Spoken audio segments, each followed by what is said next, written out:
जिसमें पहले रामलला और अब सजा पूरा राम दरबार। राम मंदिर की वो तस्वीर जो हर सनातनी को देखनी चाहिए। मन गदगद हो जाएगा बॉस। सीएम योगी के बर्थडे पर कौन सा गिफ्ट मिल गया जो किसी को भी धुआं धुआं कर दे। अब उसका चैप्टर खोल रहा हूं। अयोध्या में भव्य राम मंदिर अपनी पूरी शान के साथ खड़ा है। यह 500 सालों की तपस्या का परिणाम है। लाखों करोड़ों सनातनियों की आंखें अयोध्या में राम मंदिर देखने को तरस रही थी। पिछले साल जनवरी में राम मंदिर में प्राण प्रतिष्ठा का कार्यक्रम हुआ। रामलला की सजीव प्रतिमा देख के भक्तों की आंखें छलक पड़ी। और अब राम मंदिर के प्रथम तल पर, फर्स्ट फ्लोर पर राजा राम अपने पूरे परिवार के साथ विराजमान हो गए हैं। देखिए इस तस्वीर को। ये राम दरबार है बॉस।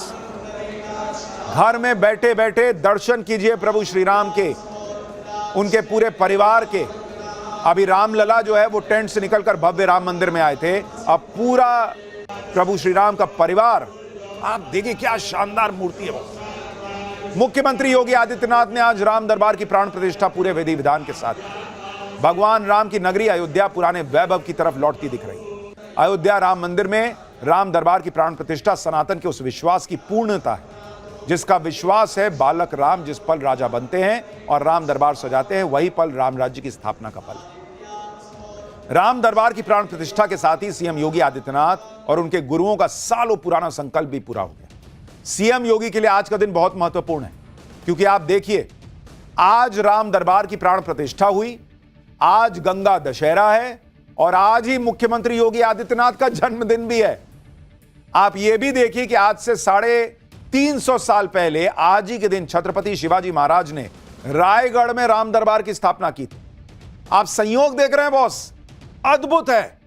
सीएम योगी को उनके जन्मदिन पर आज छत्रपति शिवाजी महाराज के मुकुट जैसी पगड़ी भी भेंट की गई। इन सब के बारे में आज आपको विस्तार से बताऊंगा। राम दरबार की मूर्तियों की खासियत भी बताऊंगा, लेकिन पहले राम नगरी अयोध्या की जो अद्भुत झलक है आज के दिन वो तो देखिए। राम मंदिर में रामलला तो पिछले साल ही विराज चुके हैं। आज उसी भव्य राम मंदिर में राजा राम अपने दरबार के साथ विराजे। अभिजीत मुहूर्त में राम दरबार की प्राण प्रतिष्ठा सीएम योगी ने की। साधु संतों के मंत्रोच्चार के साथ पूरे विधि विधान से राम दरबार की प्राण प्रतिष्ठा संपन्न हुई। भगवान राम माता सीता दरबार में बैठे दिख रहे हैं, जबकि भगवान हनुमान प्रभु राम के चरणों में बैठे दिख रहे हैं। लक्ष्मण भरत शत्रुघ्न प्रभु राम के अगल बगल खड़े दिख रहे हैं। राम दरबार की अद्भुत और भव्य झांकी देखकर सभी का मन आनंदित हो रहा है। आप तस्वीरें देखिए, हर मूर्ति ऐसा लग रहा है कि जीवित हो। प्राण प्रतिष्ठा के बाद श्री राम के दरबार की झांकी कैसे दिख रही है आपको दिखाता हूं। राम दरबार का श्रृंगार बहुत ही असाधारण तरीके से किया गया है और सजावट के लिए बेशकीमती आभूषणों का भी प्रयोग हुआ है।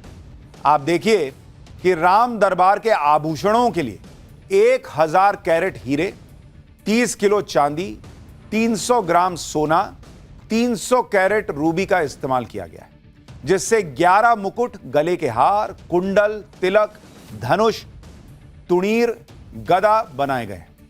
ये सारे गहने और रत्न सूरत के हीरा व्यापारी ने दान दिए थे, जिनको चार्टर्ड फ्लाइट से अयोध्या लाया गया। राम दरबार की भव्य झांकी सिर्फ मूर्तियों का समूह नहीं, आप देखिए पूरा ये सब कुछ किसी व्यापारी ने दान किया और उससे राम दरबार जो है वहां श्रृंगार हो रहा है। ये राम भक्तों का आप समर्पण देखिए, उनका भाव है भक्ति भाव कि क्या ना मैं न्यौछावर कर दूं अपने प्रभु के लिए। धर्म, भक्ति और मर्यादा के आदर्शों का प्रतीक है प्रभु राम का यह दरबार। राम दरबार बताता है कि आदर्श समाज के निर्माण में सिर्फ राजा नहीं बल्कि परिवार, सेवक और सहयोगियों की भूमिका भी महत्वपूर्ण होती है। खास बात यह है कि राम दरबार के वस्त्र हर सप्ताह बदले जाएंगे।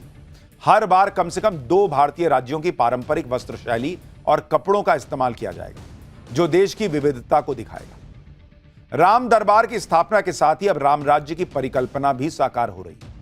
अयोध्या का पुराना गौरव वापस लाने के लिए सीएम योगी जी तोड़ मेहनत भी कर रहा है और इसका इंपैक्ट अयोध्या में दिख रहा है। सुविधाएं बढ़ रही हैं और इसी के साथ अयोध्या आने वाले भक्तों की संख्या भी भयंकर तेजी से बढ़ रही है। और अब तो राजा राम अपने पूरे दरबार के साथ मंदिर में विराज चुके हैं। राम दरबार की झलक देखकर अयोध्या में भक्त गदगद है भाई। कह रहे हैं राम दरबार की जैसी कल्पना की थी, अरे ये तो उससे शानदार बना हुआ है। सुनिए पब्लिक क्या बोल रही है।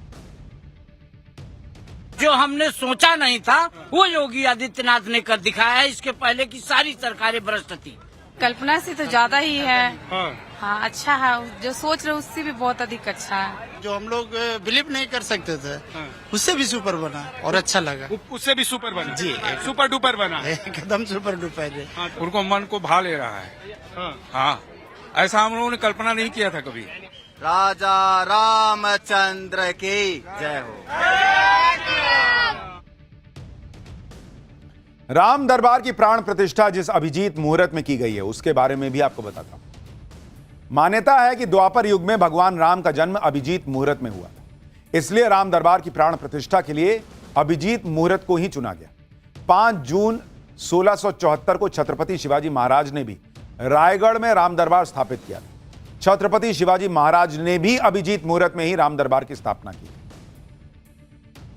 छत्रपति शिवाजी महाराज को राम दरबार की स्थापना की प्रेरणा गुरु संत स्वामी समर्थ रामदास जी ने दी थी, जो भगवान राम और हनुमान के परम भक्त थे। और अब 350 साल के बाद उसी अभिजीत मुहूर्त में अयोध्या के राम मंदिर में राम दरबार की प्राण प्रतिष्ठा हुई। सीएम योगी ने देश दुनिया के सभी सनातनियों को राम दरबार प्राण प्रतिष्ठा की बधाई भी दी। एक बार सीएम योगी को सुनिए। श्री राम जन्मभूमि अयोध्या धाम में भव्य राम दरबार की प्राण प्रतिष्ठा का कार्यक्रम संपन्न हुआ है। मैं इस अवसर पर अयोध्या वासियों को, प्रदेशवासियों को और देश और दुनिया में निवास करने वाले सभी सनातन धर्मावलंबियों को इस अवसर पर हृदय से बधाई देता हूं। राम दरबार के अलावा राम मंदिर के परकोट में 8 अन्य देवी देवताओं के विग्रह की भी स्थापना की गई। राम मंदिर में शिवलिंग की भी स्थापना की गई है, महादेव का अभिषेक किया गया है और उनकी पूजा अर्चना की गई। साथ ही श्री गणेश, मां अन्नपूर्णा, मां भगवती और शेषावतार की भी स्थापना की गई। आप ये भी देखिए कि आज ही मुख्यमंत्री योगी आदित्यनाथ का 53वां जन्मदिन भी है। सीएम योगी वैसे तो अपना जन्मदिन सेलिब्रेट नहीं करते, लेकिन आज कितना भव्य और दिव्य काम सीएम योगी के हाथों हुआ। राम दरबार में ही सीएम योगी के जन्मदिन की बधाई भी साधु संतों ने दे दी। सीएम योगी का छत्रपति शिवाजी महाराज के मुकुट जैसी पगड़ी पहनाकर उनका स्वागत भी हुआ। सनातन के छत्रपति योगी आदित्यनाथ ने हाथ जोड़कर और भगवान श्री राम की शरण में अपने जन्मदिन को मनाया। एक बार तस्वीरें देखिए। आज जन्मदिन है पूज्य योगी जी महाराज का। सुदिनम सुदिनम जन्मदिनं तव सुदिनम भवतु मंगलम जन्मदिनम।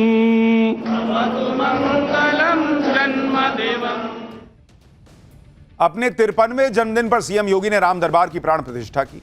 यह वो सपना है जो सीएम योगी आदित्यनाथ के गुरुओं ने देखा था। सीएम योगी के गुरु महंत अवैधनाथ और उनके गुरु महंत दिग्विजय नाथ ने राम मंदिर आंदोलन में बड़ी भूमिका निभाई। भव्य और दिव्य राम मंदिर की कल्पना साकार होती उससे पहले ही दोनों गुरु ब्रह्मलीन हो गए, लेकिन सीएम योगी ने अपने गुरुओं के संकल्प को सिद्ध करके दिखा दिया। अपने गुरुओं की तरह ही योगी आदित्यनाथ भी राम मंदिर आंदोलन से जुड़े रहे थे। महंत अवैधनाथ के संपर्क में आने के बाद ही अजय सिंह बिष्ट का जीवन बदला, जिन्हें आज पूरी दुनिया योगी आदित्यनाथ के नाम से जानती है। या आप पुरानी तस्वीरें देखिए योगी आदित्यनाथ की, वो चश्मे वाले योगी हैं। आपको बताता हूं कि अजय सिंह बिष्ट से योगी आदित्यनाथ का सफर उन्होंने कैसे तय किया। 90 के दशक में राम मंदिर आंदोलन अपने चरम पर था। उस समय अजय सिंह बिष्ट ऋषिकेश में पढ़ाई कर रहे थे। 1990 में अजय सिंह बिष्ट महंत अवैधनाथ से मिल चुके थे। 1993 में अजय सिंह बिष्ट ऋषिकेश से गोरखपुर आ गए। कुछ दिन गोरखपुर रुकने के बाद अजय सिंह बिष्ट वापस आ गए। उसके बाद महंत अवैधनाथ की तबीयत खराब होने लगी। महंत अवैधनाथ को दिल्ली के एम्स में भर्ती कराया गया। दिल्ली में महंत अवैधनाथ से मिलने अजय सिंह बिष्ट भी आए। महंत अवैधनाथ ने अजय सिंह बिष्ट से गोरखपुर चलने के लिए कहा। नवंबर 1993 में अजय सिंह बिष्ट गोरक्षनाथ मंदिर आ गए। फरवरी 1994 को अजय सिंह बिष्ट ने महंत अवैधनाथ से दीक्षा ली। अजय सिंह बिष्ट को नया नाम मिला योगी आदित्यनाथ। दीक्षा लेने के बाद योगी आदित्यनाथ गोरक्षनाथ पीठ में रहने लगे। योगी आदित्यनाथ अपने गुरु महंत अवैधनाथ की सेवा में जुट गए। धीरे धीरे योगी आदित्यनाथ में महंत अवैधनाथ का पूरा कामकाज संभाल लिया। योगी आदित्यनाथ की लगन देखकर 1998 में महंत अवैधनाथ ने योगी आदित्यनाथ को अपनी राजनीतिक विरासत सौंप दी। योगी आदित्यनाथ को गोरखपुर से लोकसभा का चुनाव लड़वाया। उस समय योगी आदित्यनाथ की उम्र मात्र 26 साल की थी। चुनाव जीतकर योगी आदित्यनाथ उस समय सबसे कम उम्र के सांसद बन गए। 12 सितंबर 2014 को महंत अवैधनाथ के निधन के बाद योगी आदित्यनाथ ने गोरखनाथ मंदिर के पीठाधीश्वर वो बन गए। महंत अवैधनाथ की प्रेरणा से राजनीति में आने के बाद योगी आदित्यनाथ ने हिंदुत्व और राम मंदिर का मुद्दा प्रमुखता से उठाया। लोकसभा में पहली बार शपथ भी योगी आदित्यनाथ ने संस्कृत में ली थी। सुनिए वो पल। अहम आदित्यनाथ लोकसभाया सदस्यत्वेन निर्वाचितः निश्चितेन परमेश्वरस्य नाम्नः सपे यदहं विधिना स्थापितं भारतस्य संविधानं प्रति सत्यां श्रद्धां निष्ठां च धारयिष्ये यदहं भारतस्य सम्पूर्ण प्रभुत्वसम्पन्नताम् अखण्डतां च रक्षिष्यामि तथा यत्पदं गृहीतुमहं मुद्यमस्मि तस्य कर्तव्यामि। और उसके बाद इतिहास गवाह है क्या हुआ। योगी आदित्यनाथ पॉलिटिक्स में आए और उन्होंने यूपी की राजनीति में तूफान ला दिया। लेकिन तूफान सिर्फ योगी थोड़ी लाते हैं।